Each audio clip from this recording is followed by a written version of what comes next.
Taking the motion to start on the cooking. But I don't want to say too while I talk. I don't know if you object to that. But I don't want to say too while I talk.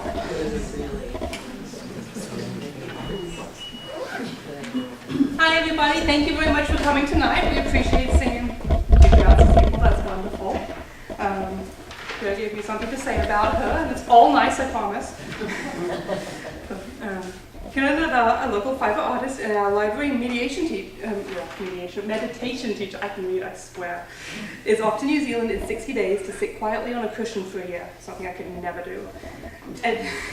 At the age of 9, she helped her dad pour the footings for the small family summer cottage in Kingston, and after living in Florida, Iceland, Arizona, and 10 years in Kyoto, Japan, she returned to this Kingston home.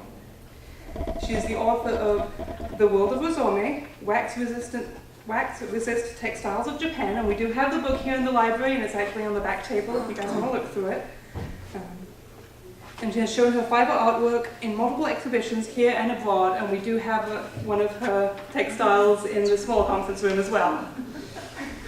She's all over the library. Kira was ordained in 2009 with a Triratana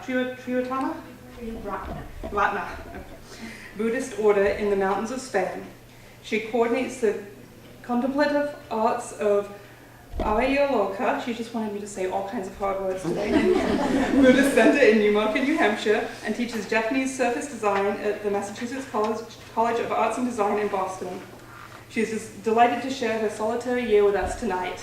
Without further ado, Kiranada.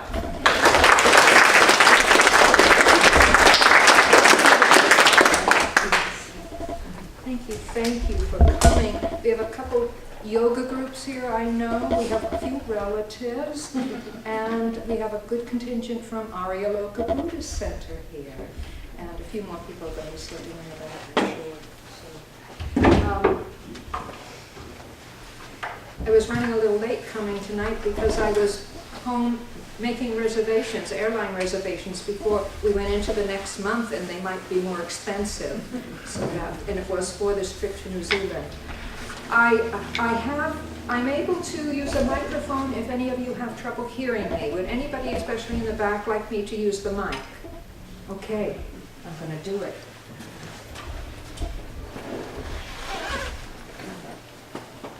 I'm the one with the hearing aid in the top drawer of my bureau. It stays there, and my bureau has excellent hearing ability. Does this help you? Are you able? Yeah. Okay.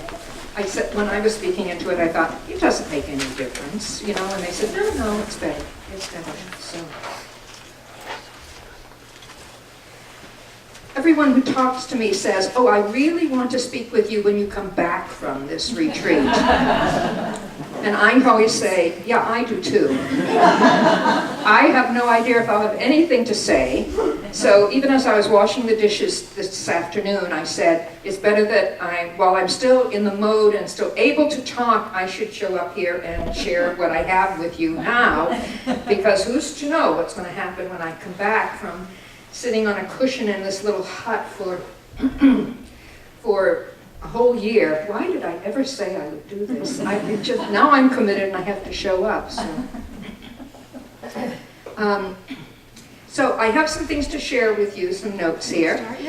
And then we have just a few slides, because I think it would really be great to be able to see where it is I'm going. I know some of you are here just because you want to see New Zealand slides. New Zealand is dazzling. I have been there once before in 1992 speaking about the history of kimono at 5 different locations, North and South Island. So I know it a little bit.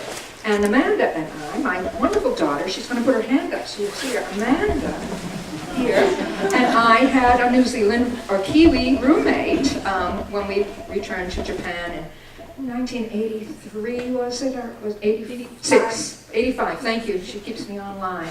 So, and McLean is back to New Zealand and is going to help me. He's going to be meeting my plane there. So that's exciting. I come from Massachusetts, by the way. This is not a New Hampshire accent, I guess you noticed that. And where we all know of an 1845 American hermit or retreatant, Henry David Thoreau, who, at the age of 28, walked out of Concord to nearby Walden Pond and borrowed an axe and built a 10-foot by 15-foot hut for $28. My hut is a little smaller than that, and it's not $28. He lived there in seclusion for 2 years. And as a teenager, I knew something about him. I knew something about his writings in school.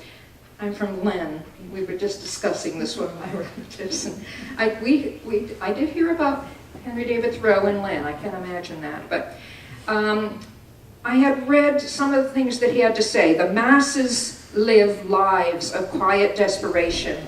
What is called resignation is confirmed desperation.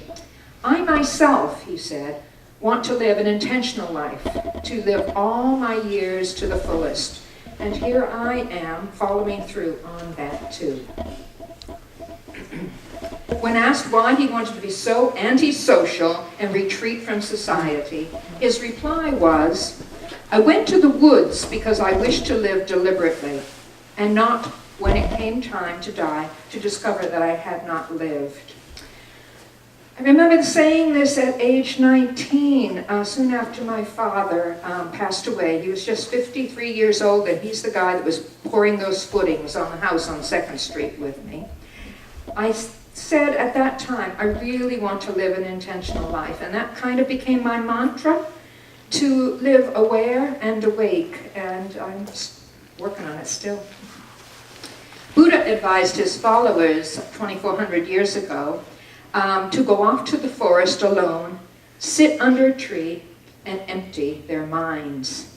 So I will go to a mountain hut, and so I can stay a little bit longer because I think the tree might be drippy if it's only a tree. So anyways, I'll give you this joke. I mean, I have this joke that I found, so I might as well share it with you. People always say public speakers are supposed to have a joke. So anyways, I found one about solitary retreats.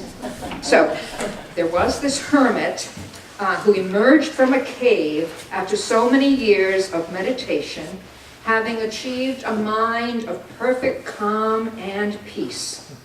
He visited the local marketplace and accidentally was jostled by someone, and he immediately shoved back and toppled the man over. So a mind of perfect calm and peace that lasts only as far as the cave door is not really pretty great. He needs really to get out the door. Interestingly enough, I've done, I think it is 7 solitary retreats, so I know well that my experience is a little bit different. I don't come out of a retreat with anger. I really think this was someone who wrote this funny joke or something rather, but really, I really don't think it was real. I know that when I come out of retreat, I actually feel almost like weeping with compassion for those walking the marketplace or negotiating parking spaces with a short fuse. The human condition takes on great poignancy for me, especially when I'm able to step back and deeply reflect and wake up for some time. What I'm planning in New Zealand at Sudarshanaloka, which is the land of beautiful vision, on the North Island of the Coromandel Refuge, is the 7th retreat that I've done. My first solitary retreat was at a Theravadan monastery in northern Thailand before I was ordained. And I was given a room in the nuns' quarters. And when we opened the door and stepped in, I looked around. There was a table and 1 chair, but I could see no bed at all. What I saw was a beach mat on the floor. And I said, why, thank you. And moved in. I'm warning many people, if you're doing retreats and you go to Southeast Asia, be forewarned, you do a retreat in Thailand, you get beach mats. After that, I was in Indonesia, and I brought a camping mat with me because I was afraid it was going to be beach mat land again. In Indonesia, you get a mattress, in Vietnam, you get a mattress, in Burma, you get a mattress, but only in Thailand, it's beach mat time. So, in case you're doing a Vipassana retreat there or something.